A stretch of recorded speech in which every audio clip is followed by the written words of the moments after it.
कर्तावे स्तोत्रम, प्रभु की महिमा हो। परमेश्वर फिर एक बार हमारे मध्य में है और अपने वाचा को लेकर, अपने वाणी को लेकर वो हमारे मध्य में आया हुआ है। हालेलुया।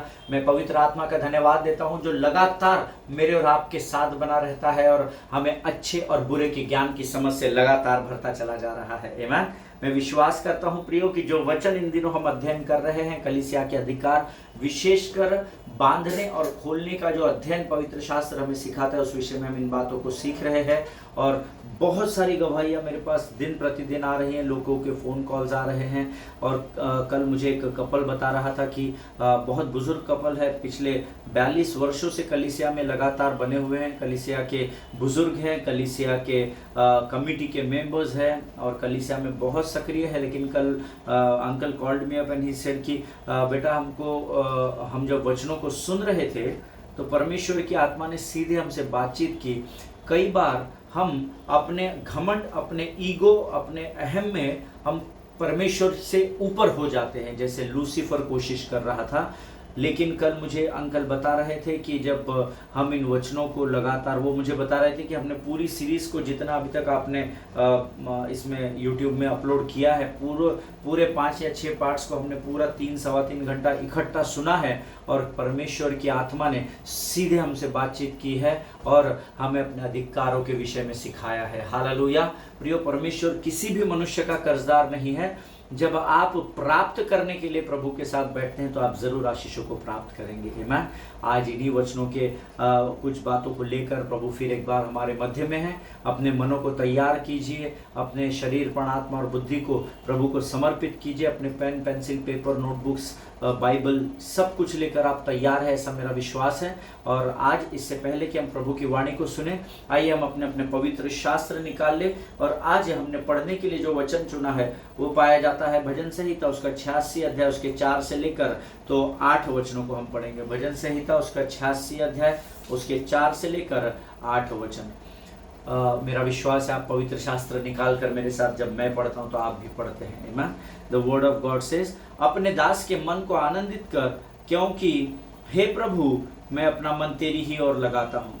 क्योंकि हे प्रभु तू भला और क्षमा करने वाला है और जितने तुझे पुकारते हैं उन सबों के लिए तू अति करुणामय है। हे यहोवा मेरी प्रार्थना की ओर कान लगा और मेरे गिड़गिड़ाने को ध्यान से सुन। संकट के दिन मैं तुझे पुकारूंगा क्योंकि तू मेरी सुन लेगा। हे प्रभु देवताओं में से कोई भी तेरे तुल्य नहीं और न किसी के काम तेरे कामों के बराबर है। हालेलुया। ये परमेश्वर का वचन है। अपने दास के मन को आनंदित कर, ऐसा वचन कहता है। आमीन। क्योंकि हे प्रभु मैं अपना मन तेरी ही ओर लगाता हूँ। आमीन। जो कुछ भी आप परमेश्वर की ओर लगाएंगे, परमेश्वर आपके विश्वास के परिमाण के अनुसार आपको बड़ी बरकत और आशीष देने वाला परमेश्वर है। हालेलुया। प्रियो, वचन कहता है कि अपने दास के मन को आनंदित कर, अपने दास के हृदय को, अपने दास के शरीर और संसार की अभिलाषाओं को आनंदित कर। ऐसा नहीं लिखा है मैं अपने मन को तेरी ओर लगाता हूँ, क्योंकि मैं अपना मन तेरी ही ओर लगाता हूँ। आमीन। जब आप अपने मन को परमेश्वर की ओर लगाते हैं, दाऊद 103 भजन में भी कहता है कि हे मेरे मन तू यहोवा को धन्य कहे, क्योंकि जब आपका मन, आपके विचार यहोवा को धन्यवाद देते हैं, तब परमेश्वर का वचन कहता है कि वो आपको आनंद से भर देता है। हालेलुया। परमेश्वर जो स्वर्ग का और पृथ्वी का परमेश्वर है, उसके लिए कोई भी बात असंभव नहीं है। आपकी प्रार्थना का, आपकी आराधना का, आपके धन्यवाद का तरीका सही होना चाहिए और तब परमेश्वर आपको उसके स्वर्ग के फाटकों को खोलकर आशीष देता है। आमीन। हे प्रभु तू भला और क्षमा करने वाला है और जितने तुझे पुकारते हैं उन सबों के लिए तू अति करुणामय है। अब यहाँ पर जितने विश्वासी तुझे पुकारते हैं, जितने इजरायली तुझे पुकारते हैं, ऐसा नहीं आया। जो भी परमेश्वर के सामने सच्चे हृदय, सच्चे मन से अपने आप को नम्र और दीन करता है, परमेश्वर अपनी करुणा को उसके जीवन पर उंडेलता है। हालेलुया। मेरा ये वायदा है आपसे। किस आधार पर पास्टर आप हमको ये कमिटमेंट कर रहे हैं? क्योंकि परमेश्वर का वचन कमिट करता है। हालेलुया। वचन कहता है जितने यहोवा को पुकारते हैं उन सबों के लिए, जितने पुकारते हैं, चाहे वो विश्वासी हो, अविश्वासी हो, प्रभु को जानते हो, नहीं जानते हो, लेकिन जब आप आत्मा और सच्चाई से परमेश्वर को पुकारते हैं, वचन कहता है उन सबों के लिए तू अति करुणामय है। हालेलुया। 6वां वचन कहता है, हे यहोवा मेरी प्रार्थना की ओर कान लगा और मेरे गिड़गिड़ाने को ध्यान से सुन। हालेलुया। मैंने आपको इसके पहले भी इस विषय में बताया है। अंग्रेजी में बहुत सुंदर लिखा है 6वां वचन, give ear O Lord to my prayer, listen to my prayer for grace. Amen. अनुग्रह के लिए, अनुग्रह ऐसा शब्द है, ग्रेस से शब्द आया है। हे प्रभु तू मेरी प्रार्थना की ओर कान लगा। अर्थात जब हम वचन के आधार पर परमेश्वर से प्रार्थना करते हैं तो परमेश्वर अपने अनुग्रह को धर्मी के जीवन पर उंडेलता है। आमीन। आपको वचन के आधार पर प्रार्थना करना जरूरी है। आमीन। आगे वचन कहता है, संकट के दिन मैं तुझको पुकारूंगा क्योंकि तू मेरी सुन लेगा। अब एक बात मैं आपको बहुत ही बोल्डली, बहुत हियाव के साथ बताना चाहता हूं। जब आप संकट के दिनों में होते और प्रभु को पुकारते हैं, तब सुन वही सकता है जिसके कान हो, सुन वही सकता है जो जीवित हो। हालेलुया। और मैं आपको बताना चाहता हूं, जब आप लोग संकट के समय में यहोवा के सामने प्रार्थनाओं को करते हैं, स्वर्ग का परमेश्वर यहोवा आपकी प्रार्थना को सुनता है। आमीन। बाकी लोगों के लिए मुझे पता नहीं कौन सुनता है या सुनता नहीं है, मैं उस विषय में नहीं जाऊंगा, लेकिन मुझे इस बात का विश्वास और घमंड है कि जब धर्मी संकट में होते हैं और जब वे यहोवा की दोहाई देते हैं तो स्वर्ग और पृथ्वी का परमेश्वर धर्मी की प्रार्थनाओं को सुनता है। हालेलुया। क्यों सुनता है? क्योंकि वो जीवित परमेश्वर है। आमीन। और 8वां वचन कहता है, हे प्रभु देवताओं में से कोई भी तेरे तुल्य नहीं और न किसी के काम तेरे कामों के बराबर है। हालेलुया। देवताओं में से कोई भी तेरे तुल्य नहीं है, ऐसा वचन में लिखा हुआ है। सो कॉल्ड जो स्मॉल जी वाले गॉड्स है ना, उनमें से कोई भी परमेश्वर के योग्य नहीं है। हालेलुया। मेरा यीशु नासरी, मेरे स्वर्ग का परमेश्वर यहोवा, मेरा पवित्र आत्मा, मेरे त्रिएक परमेश्वर सारे राजाओं के राजा कहलाते हैं और सारे देवताओं में महान कहलाते हैं। हालेलुया। इसीलिए सारे पृथ्वी और स्वर्ग का अधिकार उनके पास है। आमीन। परमेश्वर इन बातों को समझने में आपकी सहायता करे, आपकी मदद करे। प्रिय, परमेश्वर किसी मनुष्य का कर्जदार नहीं होता है। जब हम पिछले कुछ 5-6 दिनों से इस विषय पर मनन और अध्ययन कर रहे हैं, मेरे पास अद्भुत गवाहियां आ रही हैं।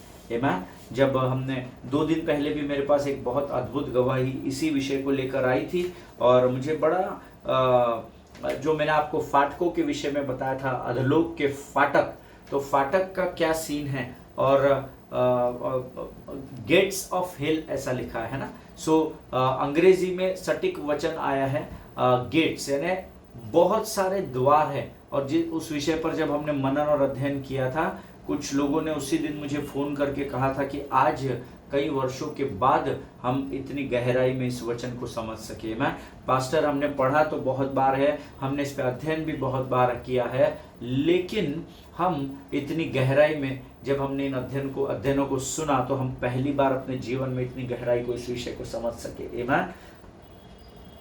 जो बातें परमेश्वर हमें इन वचनों के द्वारा सिखाता है, it is nothing but just the scratch. पता है, ये बहुत ही थोड़ा है जो हम अपनी बुद्धि में ले पाते हैं या ज्ञान समझ के द्वारा प्रभु हमें समझाता है। लेकिन अगर आप इन वचनों के साथ, प्रभु के वचनों के साथ अगर अपने समय को अधिक से अधिक समय बिताएंगे, मैं आपको बताना चाहता हूँ, इससे भी भेद की बातें परमेश्वर आप पर प्रकट करेगा। हालेलुया। आमीन। प्रिय, परमेश्वर के लिए कोई भी बात असंभव नहीं है, हम सब जानते हैं। आमीन। आज हमने जो ये भजन संहिता के वचन पढ़े हैं, परमेश्वर इसके द्वारा आपको बड़ी बरकत और आशीष दे। आइए इस समय हम अपनी आंखों को बंद करेंगे और हम आगे के वचनों को प्रभु से प्राप्त करें। इससे पहले हम प्रार्थना करेंगे। Let us pray. खुदावन प्रभु यीशु नासरी के नाम से सुंदर और पवित्र समय के लिए हम तुझे धन्यवाद देते हैं। तू महान और जीवित परमेश्वर है राजा। आज के सुंदर समय में हम अपने शरीर, प्राण, आत्मा और बुद्धि को तुझे फिर एक बार समर्पित करते हैं। अब तक हमको संभाल कर रखा है प्रभु, हमें सुरक्षित रखा, हम तेरा गुणानुवाद करते हैं। शत्रु की हर एक युक्ति योजनाओं को हम यीशु नासरी के नाम से अपने पाँव के नीचे कुचल डालते हैं। परमेश्वर पिता, अपने आप को तुझे समर्पित करते हैं प्रभु जी। परमेश्वर पिता, तू और हमारे जीवन के ऊपर अपने संपूर्ण नियंत्रण को ले। अपने आप को यीशु मसीह के लहू में डुबो देते हैं पिता। प्रभु जी, जो वचन आज तू हमें सिखाने जा रहा है, उसके द्वारा हम आशीषित हो सके और औरों के लिए आशीष का कारण बन सके, ऐसी सामर्थ्य भर कर तैयार कर। सारी बातों में महिमा तुझको देते हैं। आगे के संपूर्ण समय को तुझे समर्पित करते हैं। और इस विनती को धन्यवाद के साथ यीशु नासरी के नाम से मांगते, सुन और बड़ी दया से ग्रहण कर, आमीन। हालेलुया। परमेश्वर भला है और उसकी करुणा सदा सदा की है। फिर एक बार परमेश्वर आज हमारे मध्य में उपस्थित है और प्रभु की वाणी हमें आज फिर एक बार स्पर्श करने के लिए तैयार है। केवल उतने ही लोगों को जितने लोग इस वाणी को स्वीकार करने के लिए तैयार हैं। आमीन। अगर आप स्वीकार करने तैयार हैं तो परमेश्वर आपको आशीषों को देने के लिए तैयार है। आमीन। पिछले सेशन में मैंने आपको बताया था, बाइंडिंग एंड लूजिंग, खोलना और बांधना, यह अधिकार किसी व्यक्ति विशेष को, किसी पासबान को, किसी लीडर को, किसी अगुवे पोप और बिशप को नहीं दिया गया है। वो ऐसा समझते हैं कई बार अधिकारी कि उनको दिया गया है, बट ऐसा नहीं है। वचन कहता है कि यह अधिकार परमेश्वर ने कलीसिया को दिया है। Hallelujah. The authority of binding and losing has been delegated to the church, है ना। मैं अपने राज्य की कुंजी या कलीसिया को दूंगा, तुझे दूंगा, ऐसा वचन में लिखा हुआ है। हालेलुया। सो कोई भी इस भ्रम में ना रहे, चाहे वो कलीसिया का विश्वासी हो या वो पोप हो या बिशप हो या कलीसिया का कोई लीडर हो या पास्टर हो, कोई भी हो, वो इस भ्रम में न रहे कि बांधने और खोलने का अधिकार आपको इंडिविजुअली दिया गया है। आमीन। बांधने और खोलने का अधिकार परमेश्वर ने चर्च को दिया है। इस बात को कलीसिया को दिया, इस बात को हमेशा याद रखिए। आमीन। अगर आप ये सोच रहे हैं कि मैं एक विश्वासी हूँ और मैं कहीं से भी 2-3 लोगों को उठा लूंगा और हम मिलकर किसी बात को बांध देंगे और खोल देंगे तो वो हो जाएगा, no, that way it will not work. Amen. It will not work in that way. Always remember that. वचन में हमने देखा है, जहां 2 या 3 मेरे नाम में इकट्ठा होते हैं, now here the word gathered has come. आमीन। इकट्ठे होने के विषय में, and that gathering is directing us towards church. और ये इकट्ठा होना हमें कलीसिया के बारे में बताता है। हालेलुया। हमें संगति कहाँ होती है? जहाँ संगति होती है वो स्थान कलीसिया बन जाता है। आमीन। आज हम लोग गूगल मीट लेते हैं, जूम मीट लेते हैं, है ना। सो हम जब अलग अलग लोगों में सेवकाई करते हैं, जितने लोग वहां पर होते हैं वो कलीसिया होती है। आमीन। कलीसिया यानी कोई आपका चर्च बिल्डिंग तो होता नहीं है, हम सब जानते हैं। वो तो एक स्थान है जहां पर हम इकट्ठा होते हैं, पर लोगों के इकट्ठा होने को कलीसिया कहा जाता है। दिन प्रतिदिन संगति किया करो, ऐसा वचन हमको बताता है। So gathering is leading us towards the church. Always remember, इकट्ठे होना चर्च की बात करता है, कलीसिया की बात करता है। ओके, इब्रानियों की किताब उसका 10वां अध्याय उसका 25 वचन कोई निकाल ले। इब्रानियों की पत्री 10वां अध्याय 25 वचन, सब मिलकर पढ़ेंगे। Hebrew 10:25 the word says, not neglecting to meet together, इसको अंडरलाइन कर लीजिए, not neglecting to meet together as is the habit of some, but encouraging one another, and all the more as you see the day drawing near. Amen. परमेश्वर इन बातों पर आशीष दे। इसे हम हिंदी में पढ़ेंगे। और एक दूसरे के साथ इकट्ठा होना न छोड़े। हालेलुया। ये वचन विशेषकर उन लोगों के साथ है जिनका पासबान से मन मुटाव है, जिनका अपने लीडर से मन मुटाव है, और वो ये सोचते हैं कि चर्च जाके क्या करेंगे, वही रहता है। इससे अच्छा है कि हम घर पे बैठेंगे। प्रभु ने हमें पवित्र शास्त्र दिया है, हम पारिवारिक प्रार्थना करेंगे, हम अपने बच्चों को घर में ही पालन पोषण करेंगे। ऐसा अगर ये सुनने वाला कोई भी सोच रहा है तो परमेश्वर आपको बुद्धि और ज्ञान से भरे, क्योंकि परमेश्वर किसी मनुष्य का कर्जदार नहीं है। और हम ये भी जानते हैं कि परमेश्वर आपके अनुसार या मेरे अनुसार कार्यों को नहीं करता है, परमेश्वर वचन के अनुसार कार्य को करता है। आमीन। एक दूसरे के साथ इकट्ठा होना ना छोड़ो, इसका अर्थ है एक दूसरे के साथ इकट्ठा होना ही पड़ेगा। There is no other option for church. आमीन। ऑलवेज रिमेंबर, कलीसिया के अलावा इकट्ठा होने का कोई और मार्ग आपके पास नहीं है। हालेलुया। आमीन। जैसे कि कितनों की रीति है। अब आप ये पहले अध्याय पहले भाग में आते हैं या दूसरे भाग में, या आप डिसाइड करें। परमेश्वर ने मुझे और आपको कहा है एक दूसरे के साथ इकट्ठा होना न छोड़े। इसका मतलब है संगति में बने रहे। जैसा कितनों की रीति पर है। ये सेकंड पार्ट जो है ये परमेश्वर उन लोगों के विषय में बताता है जो कलीसिया का भाग नहीं है। हो सकता है आज आप कहीं अपने परिवार से दूर हो सकता है आज आप किसी ऐसे स्थान पर हो जहां पर आपको फेलोशिप नहीं मिल रही हो, आपकी नौकरी, आपका बिजनेस आपको इस बात के लिए अनुमति नहीं देता हो कि आप कलीसिया का भाग बने। But to be very honest, दुनिया सोशल मीडिया में क्या करती है मुझे पता नहीं, बट मैं सोशल मीडिया के लिए परमेश्वर पिता को धन्यवाद देता हूँ। वो सोशल मीडिया परमेश्वर ने धर्मी के लिए इसलिए बनाया है ताकि हम जिस स्थान पर हो उस स्थान से भी हम इस सोशल मीडिया के द्वारा संगति कर सके। हालेलुया। कलीसिया में आप बने रहिए प्रियो। अगर आप प्रभु में, प्रभु के संगति में नहीं बने रहेंगे तो शत्रु के लिए आप बहुत ही आसान शिकार बन जाएंगे कि वो आपको फाड़ खाए। आमीन। वो इस ताक में रहता है कि कब धर्मियों को फाड़ खाए। और अगर आप वचनों से दूर है, संगति से दूर है, कलीसिया से, फेलोशिप से दूर है, तो आप शत्रु के लिए सबसे आसान टारगेट कहलाते हैं। आमीन। वचन कहता है एक दूसरे को समझाते रहे और ज्यों ज्यों उसके दिन को निकट आते देखो त्यों त्यों और भी अधिक यहाँ किया करो। आमीन। अर्थात क्या किया करो? इकट्ठे होने को और अधिक बढ़ाओ, है ना। मीटिंग्स को अटेंड करो, गूगल मीट में जाओ, जहां कहीं भी प्रभु आपको मौका देता है वहां जाकर प्रभु के लोगों की संगति में बने रहो, क्योंकि प्रभु के लोगों की संगति में अर्थात कलीसिया में बने रहने के द्वारा आपको परमेश्वर बांधने और खोलने के अधिकारों को दे देता है। हालेलुया। आमीन। Now we will see how to begin bind, how to bind and loose, या कैसे बांधने और खोलने की शुरुआत करते हैं, उस विषय में हम सीखेंगे। मत्ती रचित सुसमाचार उसका 18 अध्याय उसका 19 वचन का दूसरा भाग हम पढ़ेंगे।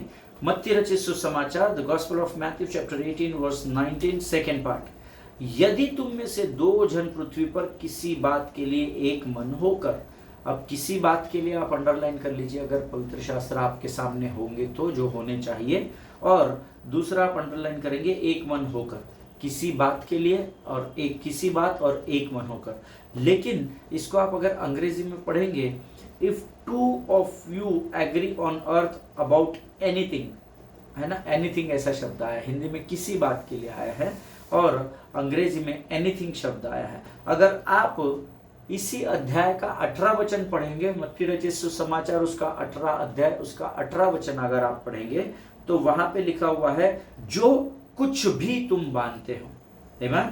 और 19 में लिखा है किसी बात के लिए। अब जो कुछ भी को अंग्रेजी में बहुत सटीक शब्द आया है whatever. So the book of Matthew in chapter 18 verse 18 says whatever, and in 19 it says anything. That means जो कुछ भी, whatever and anything. Whatever means जो कुछ भी तुम बांधोगे तो बंध जाएगा, और जो कुछ भी तुम खोलोगे तो खोल जाएगा। और यहां पर लिखा है एनीथिंग, किसी भी बात को आप बांधो या खोलो, परमेश्वर अगर आप प्रभु के वाणी के अनुसार करेंगे तो परमेश्वर उस बात को आपके लिए स्वर्ग में बांधेगा और खोल देगा। हालेलुया। आमीन। और 19th वर्स कहता है किसी भी बात के लिए, that means 2 times the word of God in Matthew chapter 18 verse 18 and in Matthew chapter 18 verse 19, 18 और 19, ये दोनों वचनों के द्वारा 2 times God is confirming that anything or whatever। इसका अर्थ है कोई भी बात, आप ऐसी पृथ्वी पर कोई बात नहीं है जिसको आप बांधेंगे तो स्वर्ग में नहीं बंधेगी। नहीं, आपको इतनी बातों को बांधने का और इतनी बातों को खोलने का उसको कैटेगोराइज नहीं किया गया है। आमीन। उसको बांटा नहीं गया है। कोई भी बात, किसी भी बात के लिए अगर आप प्रभु के सामने जाते हैं, परमेश्वर आपकी प्रार्थना का उत्तर हाँ और आमीन में देता है। हालेलुया। इसका अर्थ है कि ऐसी कोई भी बात नहीं जिसको आप बांटोगे या खोलोगे तो वह कार्य नहीं करेगी। आमीन। हालेलुया। अब इस पर से अंदाजा लगाइए कि परमेश्वर ने मुझे और आपको कलीसिया से होकर कितना बड़ा अधिकार दिया है। हालेलुया। 19th verse says anything that they may ask. आमीन। अब ये आस्क जो है ना, इसको आप अंडरलाइन कर ले, जो अंग्रेजी में बाइबल अध्ययन करते हैं, और जो हिंदी में है वो, यदि तुम किसी बात के लिए मन होकर मांगते हो, मांगने को आप अंडरलाइन कर ले। Hallelujah. Now here ask and this word involves prayer. आमीन। ये जो आस्क या मांगना है ना, ये प्रार्थना के विषय में दिया गया है। प्रार्थना में आप क्या करते हैं? आप मांगते हैं। विनती आप किस बात की करती है? जब आपको किसी बात की ज़रूरत होती है, उस बात को पाने के लिए, प्राप्त करने के लिए आप आपके रिक्वेस्ट या विनती आप परमेश्वर के सामने लेकर जाते हो। आमीन। So now understand very carefully. एक तो 2 बार एनीथिंग और व्हाटएवर ये वर्ड आया है, जो आपको आपके कलीसिया के से होकर किसी भी बात को बांधने और खोलने के अधिकार को दे देता है। Number 2, anything that they may ask ये शब्द सीधे आपको प्रार्थना से जोड़ देता है। मत्ती 7:7 कहता है, ask and it shall be given. आमीन। मांगो तो तुम्हें दिया जाएगा। और मरकुस 11:24 आप पढ़ेंगे तो उसमें लिखा है, जो कुछ भी तुम प्रार्थना करके मांगते हो, है ना, मांगने के विषय में। आस्क यानी मांगना होता है। आमीन। सो डायरेक्टली दिस मत्ती रचित सुसमाचार उसका 18 अध्याय उसके 18 से 20 वचन सीधे आपको परमेश्वर के सामने प्रार्थना के लिए लेकर जाते हैं। हालेलुया।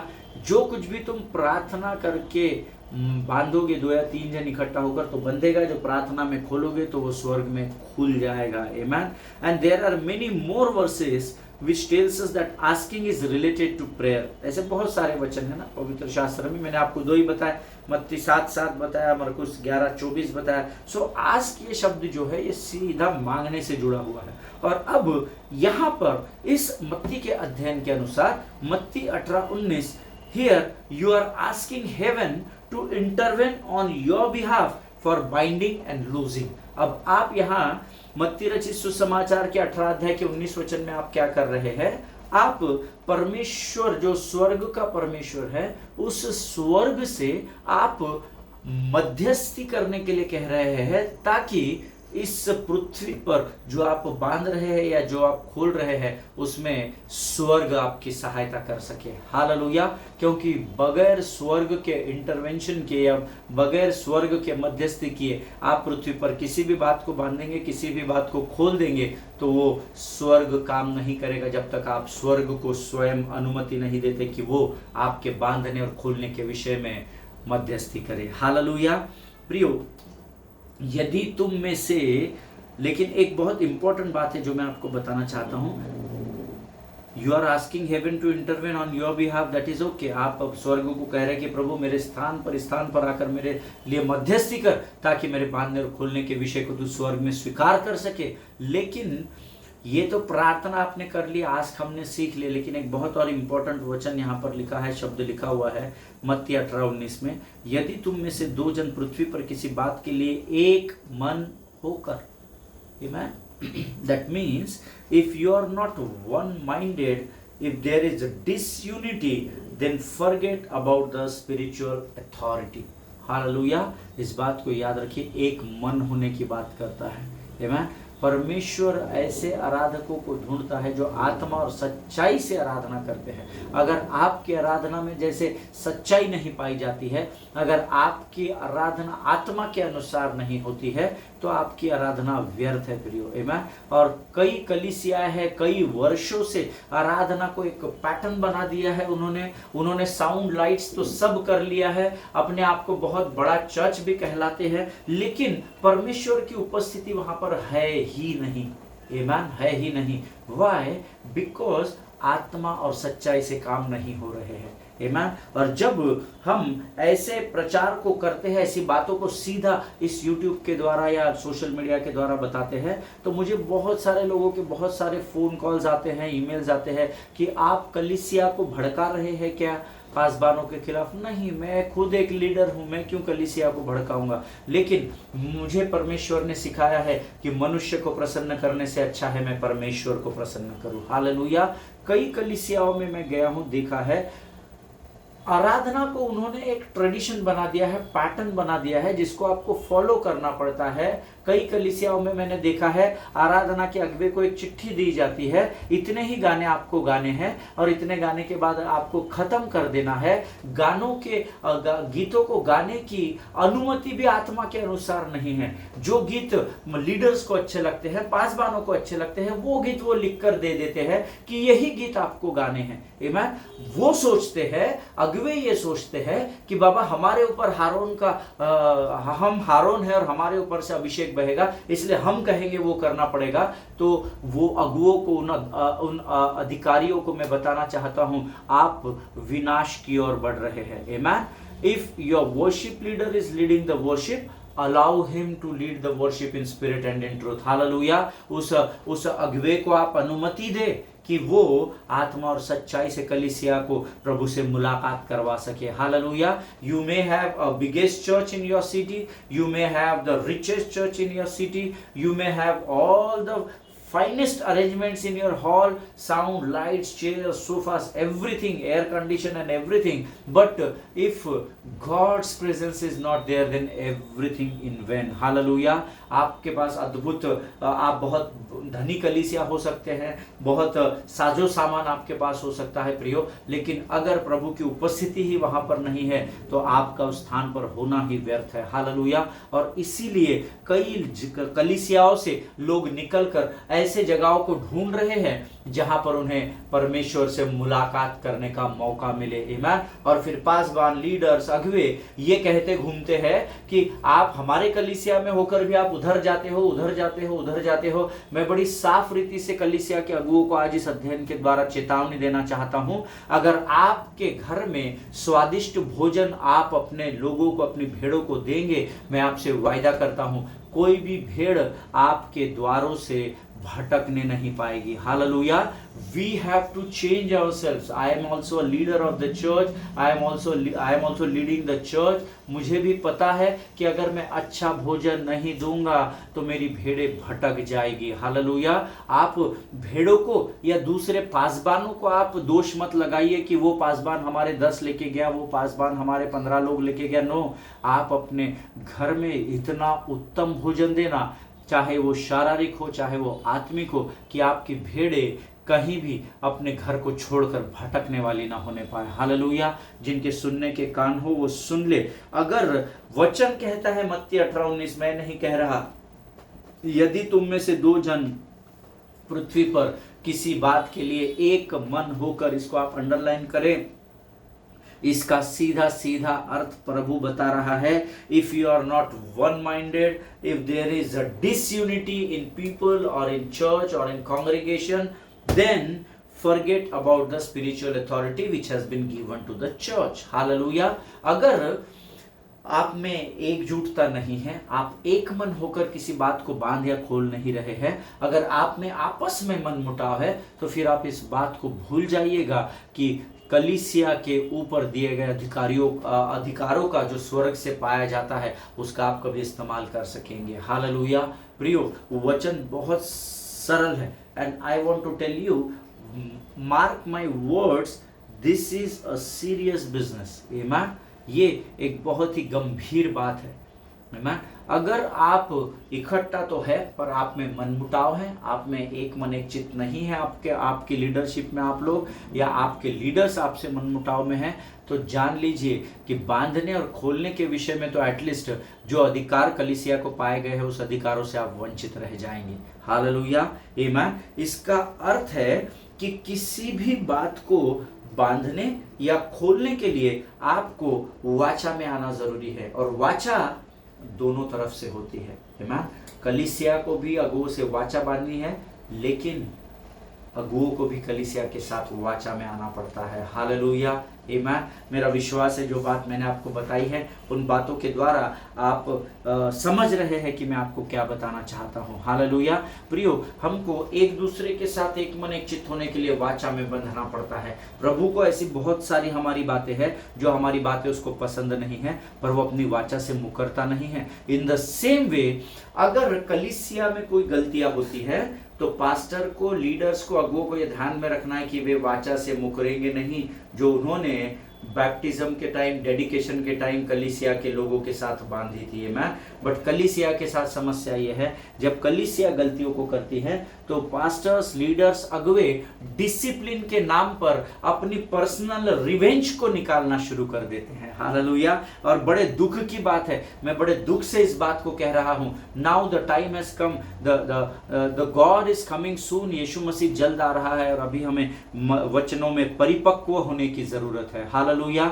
परमेश्वर इन बातों के द्वारा आपको बड़ी बरकत और बड़ी आशीष दे। हम कल इसी विषय में और आगे बढ़ेंगे, बहुत अद्भुत बातें और प्रभु बताएगा, ऐसा मेरा विश्वास है। इस समय हम अपनी आंखों को बंद करेंगे और हम प्रार्थना करेंगे। आइए हम दुआ करें। खुदावन प्रभु यीशु नासरी के नाम से सुंदर और पवित्र समय के लिए धन्यवाद देते हैं। आज फिर एक बार प्रभु स्वर्गीय फाटकों को खोलकर तूने कुछ सटीक बातों को, स्ट्रेट बातों को हमको बताया प्रभु, हम धन्यवाद देते हैं और तुझसे वायदा करते हैं राजा, इन बातों को हम स्मरण रखेंगे प्रभु जी। परमेश्वर पिता, आज के वचनों के लिए हम तुझे धन्यवाद देते हैं, अपने आप को यीशु मसीह के लहू में डुबोते हैं और इस विनती को धन्यवाद के साथ यीशु नासरी के नाम से मांगते हैं। सुन और बड़ी दया से ग्रहण कर, आमीन। हालेलुया। परमेश्वर आप सबको आशीष दे। God bless you all. एक दूसरे के लिए प्रार्थना करते रहें, अपने पासवानों के लिए प्रार्थना करते रहें, आनंदित रहिए और दूसरों के लिए आनंद का कारण बने। जो बातें आज हमने सीखी है इस पर गौर करिएगा। आमीन। शायद आप कलीसिया का भाग हो सकते हैं, आप लीडर, अगुवे, पास्टर, बिशप, पोप कोई भी हो सकते हैं, लेकिन सबको एक ही नियम लागू है जो पवित्र शास्त्र सिखाता है। हालेलुया। आमीन। परमेश्वर आप सभी को आशीष दे। सभी को जय मसीह की।